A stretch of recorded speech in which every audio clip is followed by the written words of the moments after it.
Being retrenched from a job is entirely your fault because you didn't perform well enough for the company to keep you. You could and should have done better. If that sounds like something you'd say to yourself, then in this video, I'm going to explain why that's not true and tell you who's really at fault here. Spoiler alert, it's your company. 2024 seems to be the year of retrenchment. Across the world, we keep hearing news of big companies laying off their employees. In Singapore, in the first few months of 2024 alone, we saw layoffs across several companies. The biggest, or most headline-grabbing of which, was an e-commerce firm whose name I shall not mention. You know who it is. In a CNA article published in February of this year, soon-to-be Prime Minister Lawrence Wong mentioned, and I paraphrase, that more workers are expected to lose their jobs in the coming months due to technological changes bringing about more churn in the economy. When a company is explaining why they need to let you go and you use a vague corporate-sounding term such as streamline business operations for greater efficiency, it's not unlike your boyfriend or girlfriend who breaks up with you by telling you it's not you, it's me. What happened? Something must have happened. It's not you, it's me. The emotions it evokes or provokes are not that different. But not wanting to stay on in a job is not the same as being let go. It's wanting to want to leave a job of your own accord because you've just about had enough of all the corporate bullshit. It's a whole other thing to be told that you're no longer needed by the company. Same outcome, but a very different feeling. Just like how it's better, relatively speaking, to be the one doing the dumping in a relationship. I'm breaking up with you. It's better to be the one choosing to leave a job rather than having that choice ripped from your hands. And the money that you get from the retrenchment package almost doesn't even matter. Well, okay, who am I kidding? Money always matters. But I can speak from personal experience that the retrenchment package you get does not, to use a Harry Potter term, obviate your sense of loss as a result of being let go. While the money could be helpful to tide you over financially for a few months, when it comes to your emotional and mental state of mind, no amount of money will take away the feeling that somehow you lost something. For many of us, our jobs are a huge part of our lives. After all, we spend anything between 8 to 12 hours a day in our jobs, which, if you think about it, is up to 50% of our lives. It's hard not to feel that your life has been turned upside down when you lose your job. And it's going to take some time to recover. So, what can you do to deal with the inevitable feelings of grief, loss, and hopelessness that come with being let go from a job?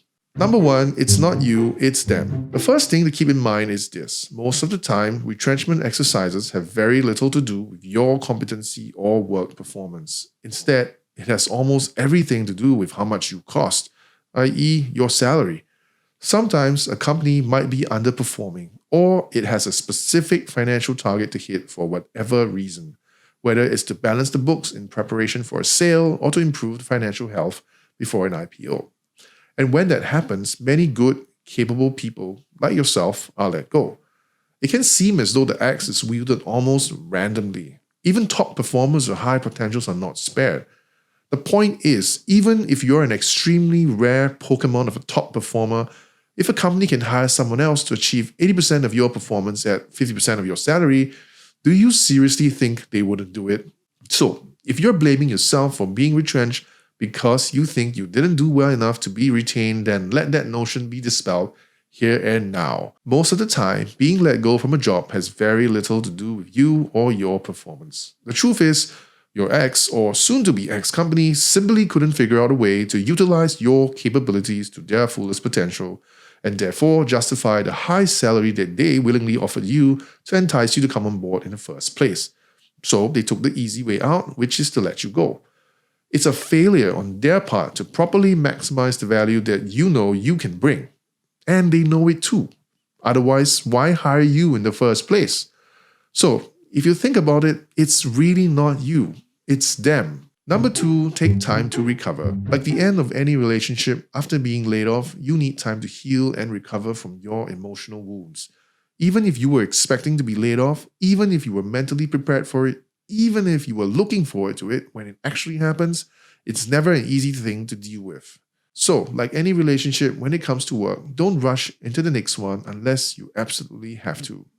The workplace equivalent of getting into a rebound relationship is to take up any old job that comes your way, even if it's one that you wouldn't even have normally considered, simply because you're acting out of fear. You need time to heal. So, be kind to yourself. Seize the opportunity to reconnect with family and friends on a deeper level. Spend time in nature and just breathe in the beauty and majesty of this world. It might not seem like much now, but you thank yourself for it months down the road.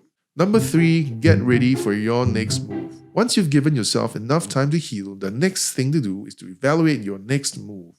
Getting laid off could turn out to be a blessing in disguise. Maybe you never liked your old job anyway, and you had always been keen to try something new, but fear and your comfort zone and a high paycheck held you back from making a big career-changing, life-disrupting move. Well, now you have no excuses because what else is there left to fear? You literally have a blank slate, a blank canvas on which to paint. This could be an opportunity to turn your hobby or side hustle into something real. Always enjoyed cooking? Maybe it's a good time to explore that and see what you can make of it. Who knows? You could start with a home bakery and eventually even launch your very own restaurant. Or maybe you were always a gym fanatic and have a burning passion for fitness. In that case, why not consider becoming a personal trainer? It's like the saying, if you do what you love, you'll never work a day in your life. A cliche it may be, but there's a reason it's still relevant even today. Alright, that's it for the very first video on this channel. Hope you found it useful. If you have your own tips to share on dealing with retrenchment, feel free to post them in the comments section below. See you in the next one.